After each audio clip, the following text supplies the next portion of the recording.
செல்லுன்றதை நம்ம பிரைமரி கிளாஸஸில் படிச்சிருக்கோம், the building blocks of the body. இன்னைக்கு வீடியோவில் நம்ம பயாலஜியில் இருக்க த ஃபண்டமெண்டல் யூனிட் ஆஃப் லைஃப்ன்ற சாப்டரோட எக்ஸ்பிளனேஷன் வீடியோ தான் பார்க்குறோம். வாங்க ஃப்ரெண்ட்ஸ், வீடியோக்குள்ள போகலாம்.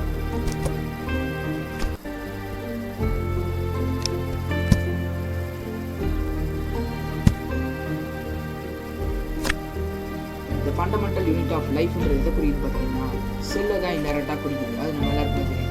ஸோ செல்லை எப்படி முதல்ல கண்டுபிடிக்கிறாங்கன்னு பார்த்தீங்கன்னா ராபர்ட் ஹூக்ன்றவர் அவராக டிசைன் பண்ண ஒரு மைக்ரோஸ்கோப்பில் கார்க் எடுத்து பார்க்குறாரு.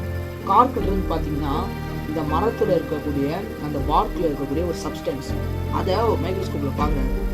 அதில் அவர் பார்க்குறப்ப என்ன தெரியுதுன்னா சின்ன சின்னதாக கம்பார்ட்மெண்ட்ஸ்லாம் தெரியுது. அதுக்கு அவர் என்ன பேர் வைக்கிறாருன்னா செல்லுன்னு பேர் வைக்கிறாரு. செல்லுன்றது லாட்டினில் பார்த்தீங்கன்னா லிட்டில் ரூம்னு அர்த்தம்.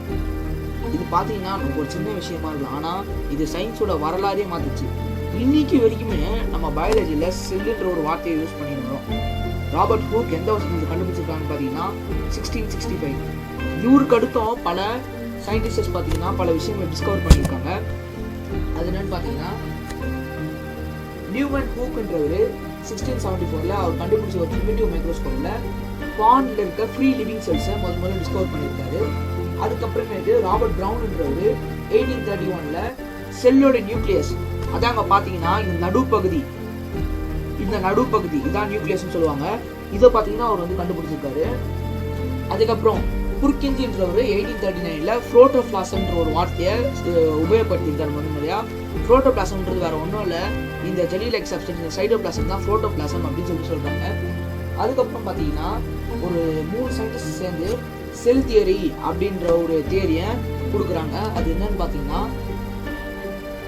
செல்ஸ் இப்படி தான் உருவாகுது, செல்ஸ் இப்படி தான் இருக்கும்னு கூடிய ஒரு தியரி. அது பார்த்தீங்கன்னா ஸ்லைடன்ற ஒரு 1838லையும் சிச்மான்ற ஒரு 1839லையும் பிர்ச்சோன் 1855 கொடுக்குறாங்க. அதுக்கப்புறம் 1940 எலக்ட்ரான் மைக்ரோஸ்கோப் கண்டுபிடிக்கிறாங்க. இப்படி தான் செல்லோட கொஞ்சம் கொஞ்சமாக படிப்படியாக செல் பற்றின இன்ஃபர்மேஷன் சயின்டிஸ்ட் கேதர் பண்ண ஆரம்பிக்கிறாங்க. அதுக்கப்புறம் பார்த்தீங்கன்னா நம்ம இதுக்கே நினச்சிட்டு இருக்கோம் நம்ம பார்த்தீங்கன்னா மல்டி செல்லுலார் ஆர்கானிசம், அதாச்சும் பல மில்லியன் செல்ஸ் நம்ம உடம்புக்குள்ள இருக்குது. அதனால தான் நம்ம இனி உயிர் வாழ்ந்து இருக்கோம். ஒவ்வொரு குரூப் ஆஃப் ஃபங்க்ஷனுக்கும் ஒரு குரூப் ஆஃப் செல்ஸ் பிரிஞ்சு போய் வேலை பார்க்குது. ஆனால் ஒரே ஒரு செல் ஒரு மொத்த ஆர்கானிசமாக இருக்கிறது கேள்விப்பட்டிருக்கீங்களா? அதுதான் யூனிசெல்லுலார் ஆர்கானிசம் அப்படின்னு சொல்லுவாங்க. அது பார்த்தீங்கன்னா அமீபா, கிளாமிடோமோனஸ், பாரமிஷியம், பாக்டீரியா, இது எல்லாமே யூனிசெல்லுலார் ஆர்கானிசம்னு சொல்லுவாங்க. நம்ம மல்டி செல்லுலார் ஆர்கானிசம் பார்த்தீங்கன்னா ஃபங்கை, பிளான்ட்ஸ், அனிமல்ஸ் எல்லாமே மல்டி செல்லுலார் ஆர்கானிசம்ஸ். அடுத்து ஒரு செல்லோடைய ஷேப்பும் சைஸும் அது செய்யக்கூடிய ஒரு ஃபங்க்ஷனை பொறுத்து தான் இருக்குன்றாங்க. ஃபார் எக்ஸாம்பிள் நர்வ் செல்லுக்கு என்ன ஃபங்க்ஷன் பார்த்தீங்கன்னா டு டிரான்ஸ்மிட் த இம்பல்சஸ். அதாச்சும் பார்த்தீங்கன்னா நம்ம உடம்புல ஏதாச்சும் ஒரு அடிபட்டுச்சு, காயப்பட்டுச்சுன்னா ஒரு ஃப்ராக்ஷன் ஆஃப் செகண்ட்ஸில் அந்த இன்ஃபர்மேஷனை நம்ம மூளைக்கு எடுத்து போய் சேர்க்கறது தான் அதோட வேலை. அதோட சைஸ் பார்த்தீங்கன்னா கிட்டத்தட்ட 1 மீட்டர் அளவு இருக்கும். அதுதான் நம்ம உடம்புல இருக்கிற லாங்கஸ்ட் செல். அதோட ஃபங்க்ஷனும் இருக்கிறது ஜாஸ்தின்றதுனால அதோட சைஸ் அந்த சைஸ்க்கு இருக்குது, பெருசாக இருக்குது. அப்புறம் ஒரு செல்லுமே ஒரு குரூப்பாக பிரிஞ்சு ஒரு வேலையை செய்கிறதுனால மல்டி செல்லுலார் ஆர்கானிசம்ஸில் டிவிஷன் ஆஃப் லேபர் காணப்படுதுன்னு சொல்கிறாங்க. ஃபார் எக்ஸாம்பிள் ஸ்டொமக் ஃபுட்டோட டைஜஷனை பார்க்குது, லங்ஸ் ரெஸ்பிரேஷன் ப்ராசஸ் பார்க்குது. இதை மாதிரி ஒரு செல்ஸ் அதோட வேலை தனித்தனியாக பிரிஞ்சு பார்க்கறதுனால அதை டிவிஷன் ஆஃப் லேபர் அப்படின்னு சொல்கிறாங்க. அடுத்து பார்த்தீங்கன்னா செல்லில் இருக்கிறது ஒரு main component plasma membrane or cell membrane. இந்த வெளியே இருக்கு பார்த்தீங்களா, ஒரு செல்லுக்கு ஒரு ப்ரொடெக்டிவ் லேயராக ஆக்ட் பண்ணி பார்த்தீங்களா, இதுதான் செல் மெம்பரேன் அப்படின்னு சொல்லுவாங்க. இந்த பிளாஸ்மா மெம்பரேன்னா ஒரு மாலிக்யூல்ஸ் இல்லைனா ஒரு மெட்டீரியல் செல்லுக்குள்ளே போகிறதுக்கோ இல்லை வெளியே போகிறதுக்கோ ஒரு கேட்வேவோ ஒரு பேரியராக இருக்குது. இது பார்த்தீங்கன்னா எல்லா செல்ஸுமே அனுப்பாது, குறிப்பிட்டு ஒரு செல்ஸை உள்ளே அனுப்பும், உள்ளே இருக்க செல்ஸை வெளியே அனுப்பும். அதனால இதுக்கு செலக்டிவ்லி பெர்மியபிள் மெம்பரேன் அப்படின்னு சொல்லிட்டு இதுக்கு பேர் வைக்கிறாங்க. அப்புறம் இந்த பிளாஸ்மா மெம்பரேன்னு ஒரு 2 ப்ராசஸ் பண்ணுது, டிஃப்யூஷன், ஆஸ்மாசிஸ். டிஃப்யூஷன்றது என்னன்னு பார்த்தீங்கன்னா கேஸ் மாலிக்யூல்ஸ் ஹையர் கான்சன்ட்ரேஷன் இருக்கக்கூடிய ஒரு இடத்துல இருந்து லோவர் கான்சன்ட்ரேஷன் இருக்கக்கூடிய ஒரு இடத்துக்கும் அதுதான் டிஃப்யூஷன் அப்படின்னு சொல்கிறாங்க.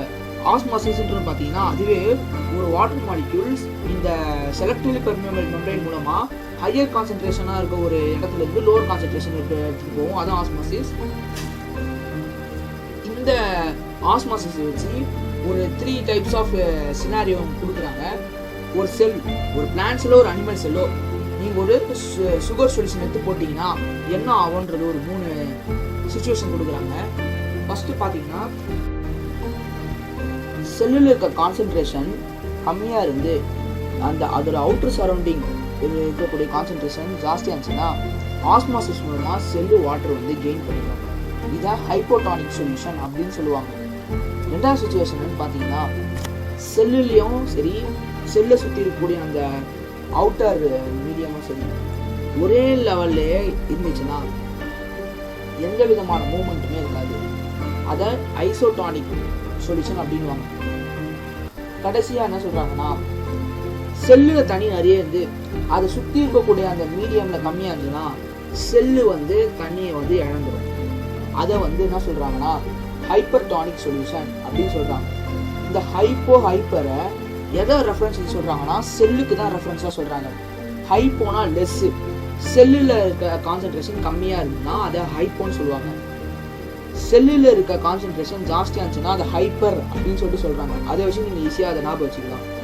ஐசோனா சேம், ஒரே லெவல் கான்சன்ட்ரேஷன் செல்லுலேயும் சரி இந்த அவுட்ரு மீடியம்லையும் சரி ஒரே லெவல் கான்சன்ட்ரேஷன் இருக்குது அப்படி சொல்கிறாங்க. யூனிசெல்லுலார் ஆர்கானிசம்ஸ் நம்ம நிறைய கேள்விப்பட்டிருப்போம். அதில் பார்த்தீங்கன்னா எல்லாமே வாட்டர் வந்து ஆஸ்மாசிஸ் மூலமாக எடுத்துக்கும். இந்த செடியில் இருக்க வேர் பார்த்தீங்கன்னா தண்ணி வந்து எடுத்துக்குதுல, அதுவும் ஆஸ்மாசிஸோட எக்ஸாம்பிள் தான்.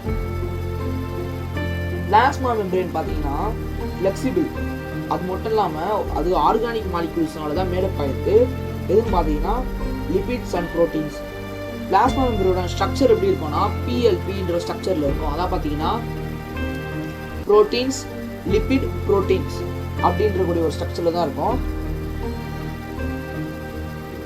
இந்த அமீபாவும் அந்த அமீபா பார்த்தீங்கன்னா சாப்பாடு எப்படி உள்ள என்கல்ஃப் பண்ணுதுன்னா எண்டோசைட்டோசிஸ்ன்ற ஒரு ப்ராசஸ் தான் என்கல்ஃப் பண்ணுது. அடுத்து பார்த்தீங்கன்னா செல்வால். செல்வால்ன்றது பார்த்தீங்கன்னா வெறும் பிளான்ட் செல்ஸில் மட்டும்தான் இருக்குது. பிளாஸ்மா மெம்பரேனுக்கு அடுத்து ஒரு எக்ஸ்ட்ரா ப்ரொடக்டிவ் கவரிங்காக இருக்குது. பிளாஸ்மா மெம்பரேனுக்கும் வெளியே இருக்குது. இந்த செல்வால்ன்றது பார்த்தீங்கன்னா செல்லுலோஸ் என்றக்கூடிய ஒரு சப்ஸ்டன்ஸால் ஆனப்பட்டது. செல்லுலோஸ்னு பார்த்தீங்கன்னா ஒரு காம்ப்ளெக்ஸ் சப்ஸ்டன்ஸ் பிளான்ட்டை ஸ்ட்ரென்த் பண்ணுறதுக்காக. இந்த செல்வால ஒரு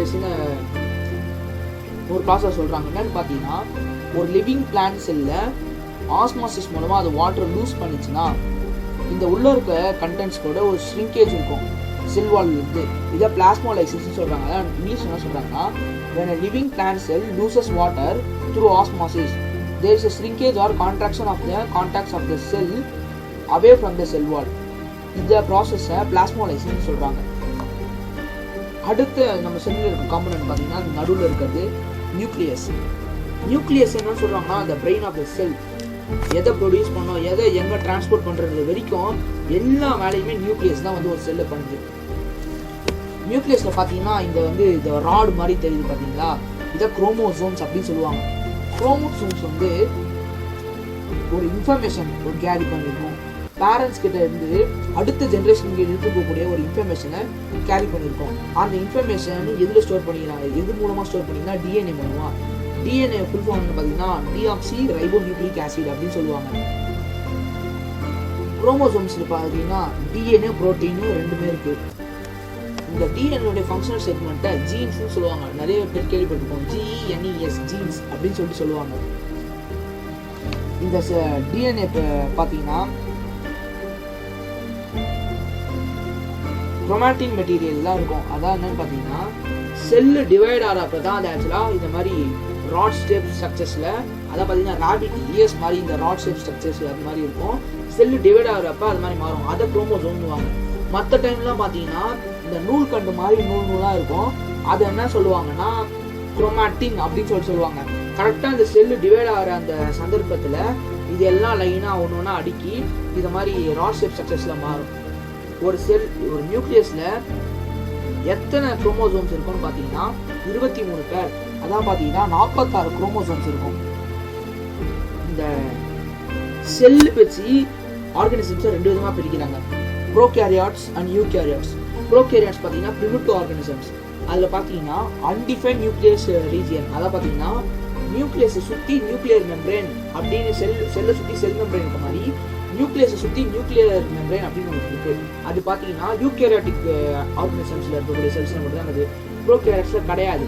அது மாதிரி அந்த அன்டிஃபைன்டாக இருக்கக்கூடிய ஒரு நியூக்ளியஸை என்ன சொல்கிறாங்கன்னா நியூக்ளியாய்டு அப்படின்றாங்க. அது என்ன இருக்கும்னு பார்த்தீங்கன்னா வெறும் ஜெனட்டிக் மெட்டீரியலும் ப்ரோட்டீனும் மட்டும்தான் இருக்கும், வேற அதில் எந்த எக்ஸ்ட்ரா விஷயமும் இருக்காது. இதே யூகேரியாட்டிக் செல்ல பார்த்தீங்கன்னா செல், அது நியூக்ளியஸ் சுற்றி நியூக்ளியர் மெம்பரேன், அப்புறம் உள்ள இருக்கக்கூடிய செல் ஆர்கனல்ஸ் எல்லாமே இருக்கும். அதை பார்த்தீங்கன்னா யூகேரியாட்டிக் செல் அப்படின்னு சொல்கிறாங்க. அடுத்தது மெயின் காம்பனன்ட் பார்த்தீங்கன்னா இந்த சைட்டோபிளாசம். இந்த சைட்டோபிளாசம் என்ன சொல்லுவாங்கன்னா ஜெல்லி லைக் ஸ்ட்ரக்சர், ஜெல்லி மாதிரியே இருக்கும். இந்த சைட்டோபிளாசம் தான் பார்த்தீங்கன்னா நான் சொன்ன அந்த செல் ஆர்கனல்ஸ் எல்லாமே மறந்து இருக்கும். இந்த செல் ஆர்கனல்ஸ்ன்றது என்னன்னு பார்த்தீங்கன்னா இப்போ நம்ம உடம்புல ஸ்டொமக், பிரெயின் அது மாதிரி தனித்தனியாக ஆர்கன்ஸ் இருக்க மாதிரி செல்லில் இருக்கக்கூடிய சின்ன சின்ன ஆர்கன்ஸ் செல் ஆர்கனல்ஸ் அப்படின்னு சொல்லுவாங்க. அதில் இருக்க மெயின் ஆர்கனல்ஸ் மட்டும் இப்போ இந்த வருஷம் நம்ம கொடுத்துருக்காங்க. அதில் ஃபர்ஸ்ட் என்ன பார்த்தீங்கன்னா எண்டோபிளாஸ்மிக் ரெட்டிகுலம். எண்டோபிளாஸ்மிக் ரெட்டிகுலம் என்னன்னு பார்த்தீங்கன்னா மெம்பரேன் பவுண்ட் டியூப்ஸ் அப்படின்னு சொல்கிறாங்க. அது ரெண்டு விதமாக பிரிக்கிறாங்க, ஸ்மூத் இஆர், ரஃப் இஆர் பிரிக்கிறாங்க. பாருங்க, rough endoplasmic reticulum, smooth endoplasmic reticulum அப்படின்னு பிரிக்கிறாங்க. ரஃப் எண்டோபிளாஸ்மிக் ரெட்டிகுலம் ஏன் ரஃப்னு பேர் செய்கிறாங்கன்னா மைக்ரோஸ்கோப்பில் அதை வந்து பார்க்குறப்ப ஏதோ வந்து அந்த முள்ளா வந்து ஷார்ப்பாக இருக்க மாதிரி ஏதோ தெரியுது. அது பேர் என்னன்னா ரைபோசோம்ஸ். அது மாதிரி அது ரஃப் பார்க்கறதுக்கு ரஃப்பாக இருக்கனால அதுக்கு ரஃப் எண்டோபிளாஸ்மிக் ரெட்டிகுலம் அப்படின்னு பேர் வைக்கிறாங்க. இன்னொன்று பார்த்தீங்கன்னா நார்மலாக எந்த விதமும் இல்லாமல் ஸ்மூத்தாக சர்ஃபேஸாக இருக்க மாதிரி தெரியுதுனா ஸ்மூத் எண்டோபிளாஸ்மிக் ரெட்டிகுலம் அப்படின்னு பேர் வைக்கிறாங்க. ஃபஸ்ட்டு ரஃப் எண்டோபிளாஸ்மிக் ரெட்டிகுலம் பற்றி பார்ப்போம். ரஃப் எண்டோபிளாஸ்மிக் ரெட்டிகுலம்னா இந்த ரைபோசோம்ஸோட வேலை என்ன பார்த்தீங்கன்னா they are the sites of protein manufacture. ப்ரோட்டீனை செல்லில் உற்பத்தி பண்ணக்கூடிய அதோட வேலை தான் rough endoplasmic reticulum. Smooth endoplasmic ரெட்டிகுலமோட வேலை என்ன பார்த்தீங்கன்னா லிபிட்ஸ், அதாவது ஃபேட் கண்டென்ட்டை ப்ரொடியூஸ் பண்ணக்கூடியது தான் அதோட வேலை. இந்த ப்ரோட்டீன் லிபிட் தான் இந்த நம்ம பிளாஸ்மா மெம்பரேன் சொன்னல அதை பில்ட் பண்ணுறதுக்கு மெயின் காம்போனன்ட்ஸ். அதை பில்ட் பண்ணக்கூடிய அந்த ப்ராசஸ் என்ன சொல்கிறாங்கன்னா மெம்பரேன் பயோஜெனிசிஸ் அப்படின்னு சொல்லிட்டு சொல்கிறாங்க. இந்த எண்டோபிளாஸ்மிக் ரெட்டிகுலமுக்கு இது மட்டும் வேலை இல்லை, அது ஒரு சைட்டோபிளாஸ்மிக் ஃப்ரேம் ஒர்க் மாதிரி இந்த பயோகெமிக்கல் ஆக்டிவிட்டீஸ்க்கு அது வந்து சப்போர்ட் பண்ணுது. அது மட்டும் இல்லாமல் இந்த ஸ்மூத் எண்டோபிளாஸ்மிக் ரெட்டிகுலம் பார்த்தீங்கன்னா இந்த வெர்டிபிரேட்ஸ் இருக்குல்ல அதில் இருக்கக்கூடிய பாய்சன்ஸை டீடாக்சிஃபை பண்ணுது அப்படின்னு சொல்கிறாங்க. அடுத்தது பார்த்தீங்கன்னா கால்கி அப்பரேட்டஸ். கால்கி அப்பரேட்டஸ்ன்றத கெமிலியோ கால்கின்ற ஒரு சயின்டிஸ்ட் ஃபஸ்ட்டு டிஸ்கிரைப் பண்ணியிருக்காரு. இதோட வேலை என்னன்னு பார்த்தீங்கன்னா இந்த எண்டோபிளாஸ்மிக் ரெட்டிகுலம் இப்போ நம்ம பார்த்தோம்ல அதை ப்ரொடியூஸ் பண்ணுற இந்த ஃபேட் ப்ரோட்டீன்ஸை செல்லில் எங்கெங்கெல்லாம் தேவைப்படுதோ அங்கெல்லாம் எடுத்துன்னு போயிட்டு டிரான்ஸ்போர்ட் பண்ணி கொடுக்குறது இதோட வேலை. இது மட்டும் இல்லை, சிம்பிள் சுகர்ஸ்ல இருந்து இது காம்ப்ளெக்ஸ் சுகர்ஸை ப்ரொடியூஸ் பண்ணுது, அது வந்து கால்கி அப்பரேட்டஸ் வேலை. இன்னொன்று என்னன்னு பார்த்தீங்கன்னா லைசோசோம்ஸ் கூடிய ஒரு ஆர்கனை இது வந்து ப்ரொடியூஸ் பண்ணுது, லைசோசோம்ஸை ப்ரொடியூஸ் பண்ணுறது தான். அடுத்து என்ன பார்த்தீங்கன்னா லைசோசோம்ஸ்ன்றதும் இது மாதிரி ஒரு chalk like structure, chalk like செல் ஆர்கனல். இதில் பார்த்தீங்கன்னா நிறைய டைஜஸ்டிவ் என்சைம்ஸ் இருக்குது. இதுதான் லைசோசோம்ன்றது செல்லோடைய வேஸ்ட் டிஸ்போசல் சிஸ்டம் அப்படின்னு சொல்லிட்டு சொல்கிறாங்க. அதான் பார்த்தீங்கன்னா இதான் ஃபாரின் மெட்டீரியல் செல்லுக்குள்ளே வந்தாலோ ஏதாச்சும் ரிப்பேர் ஆன இறந்து போன செல் ஆர்கனல் பார்த்தாலோ அதை காலி பண்ணக்கூடிய வேலை இதோடைய வேலை தான். லைசோசோம்ஸ் வந்து இது எப்படி இதை பண்ண முடியும்னா அது சம பவர்ஃபுல்லான டைஜஸ்டிவ் என்சைம்ஸ்லாம் இருக்குது. இப்போ திடீர்னு செல்லு வந்து எதாவது டேமேஜ் ஆயிடுச்சு, இது இன்ஃபெக்ட் ஆயிடுச்சுன்னா இந்த லைசோசோம்ஸ் வெடிச்சு செல்லையே வந்து டைஜஸ்ட் பண்ணி காலி பண்ணணும் மொத்தமாக. அதனால தான் இதை சூசைட் பேக்ஸ் ஆஃப் த செல் அப்படின்னு சொல்லிட்டு சொல்கிறாங்க. அடுத்தது என்ன பார்த்தீங்கன்னா செல்லுக்கு ஒர்க் பண்ணுறதுக்கே முக்கியமாக இருக்கக்கூடிய ஒரு செல் ஆர்கனல் மைட்டோகாண்ட்ரியா. பாருங்க, இதான் மைட்டோகாண்ட்ரியா.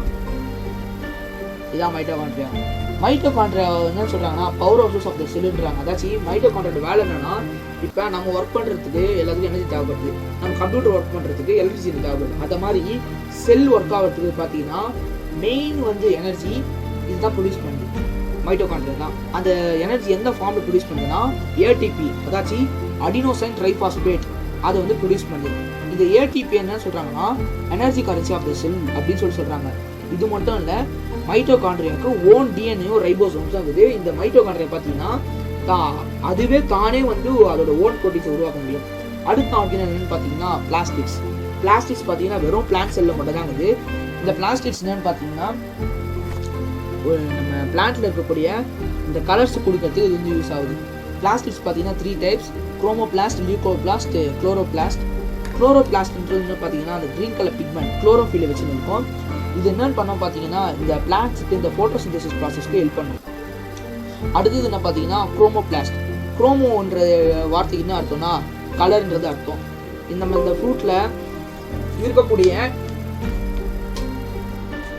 ஃப்ரூட்டில் இருக்கக்கூடிய இம்பார்ட்டண்ட்டான கலர்ஸ் ரெட், எல்லோ, அது போன்ற வேரியஸ் கலர்ஸ் இந்த குரோமோபிளாஸ்ட் கொடுக்கும். லியூகோபிளாஸ்ட். இந்த லியூகோன்றது என்ன அர்த்தம்னா கலர்லெஸ் ஆர் ஒயிட்னு சொல்லுவாங்க. இந்த ரூட்லலாம் பார்த்தீங்கன்னா கலர் இருக்கும்ல, ஒயிட் கலர். நீங்கள் சொல்லலாம் ரூட்டை ஏதாவது ஒரு செடியோட ரூட்டை பிடிங்கி பார்த்தீங்கன்னா ப்ரௌன் கலர் தான் இருக்கும், அதான் மண். அது நல்லா தண்ணி வச்சு வாஷ் பண்ணிட்டு பார்த்தீங்கன்னா ஒயிட் கலரில் இருக்கும். அது கலர்லெஸ் பிக்மெண்ட், அப்படி கலர்லெஸ் பிளாஸ்டிக் அப்படி சொல்லுவாங்க. அது லியூகோபிளாஸ்ட். அடுத்து என்ன காம்பனன்ட் சொல்லுவாங்கன்னு பார்த்தீங்கன்னா வேக்யூல்ஸ். வேக்யூல்ஸ் பார்த்தீங்கன்னா சாலிட்னா லிக்விட் கண்டென்ட்டை ஸ்டோர் பண்ணுறதுக்கு ஒரு ஸ்டோரேஜ் சக்காக வந்து இருக்குது. இது பார்த்தீங்கன்னா பிளான்ட்ஸ் தான் ரொம்ப ஜாஸ்தியாக இருக்குது, அனிமல்ஸ் வந்து கம்மியாக தான் இருக்குது. அடுத்தது main concept of the lesson cell division. Cell டிவிஷன்றது பார்த்தீங்கன்னா ஒரு செல் 2ஆக பிரிஞ்சு அது 4ஆக பிரிஞ்சு அது மாதிரி பிரிஞ்சு செல்ஸ் உருவாக்கக்கூடிய ஒரு ப்ராசஸ் தான் செல் டிவிஷன் அப்படின்னு சொல்லுவாங்க.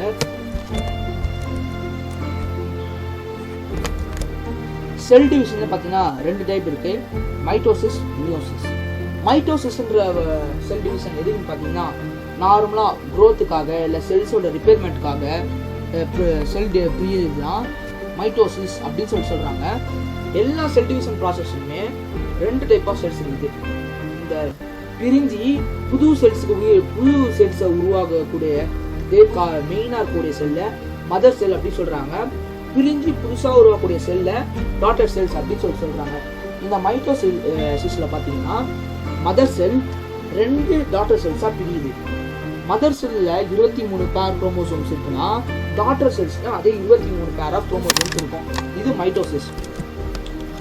அடுத்து மியோசிஸ் பார்க்குறோம். மியோசிஸ் என்னன்னு பார்த்தீங்கன்னா இந்த ரீப்ரொடக்ஷன் ப்ராசஸ்க்காக அந்த கேமெட்ஸ் உருவாகிறதுக்காக இருக்கக்கூடிய ஒரு செல் டிவிஷன் ப்ராசஸ். இதில் பார்த்தீங்கன்னா மதர் செல் 4ஆக பிரியுது. ஆனால் இதில் பார்த்தீங்கன்னா 46 குரோமோசோம்ஸ் இதில் இருக்குன்னா 23 பேர்ஸ் இல்லைன்னா 46 குரோமோசோம்ஸ் மதர் செல்லில் இருக்குதுன்னா இந்த டாட்டர் செல்ஸில் பார்த்தீங்கன்னா வெறும் 23 குரோமோசோம்ஸ், அதாச்சும் half of the mother cell தான் இருக்கும். இது பார்த்தீங்கன்னா ஃபார்மேஷன் ஆஃப் கேமெட்ஸ் அந்த ரீப்ரொடக்ஷன் ப்ராசஸ்க்கு இது வந்து யூஸ் ஆகுது. அவ்வளோதான் இந்த சாப்டரோடைய ஃபுல் எக்ஸ்ப்ளனேஷன் நான் முடிச்சுட்டேன். ஸோ வீடியோ பிடிச்சிருந்தா லைக் பண்ணுங்கள், உங்கள் ஃப்ரெண்ட்ஸுக்கு இது மாதிரி இந்த சாப்டர் புரியாமல் இருக்க ஃப்ரெண்ட்ஸுக்கு ஷேர் பண்ணுங்கள், மறக்காமல் நம்ம சேனல் சப்ஸ்கிரைப் பண்ணுங்கள். தேங்க்யூ.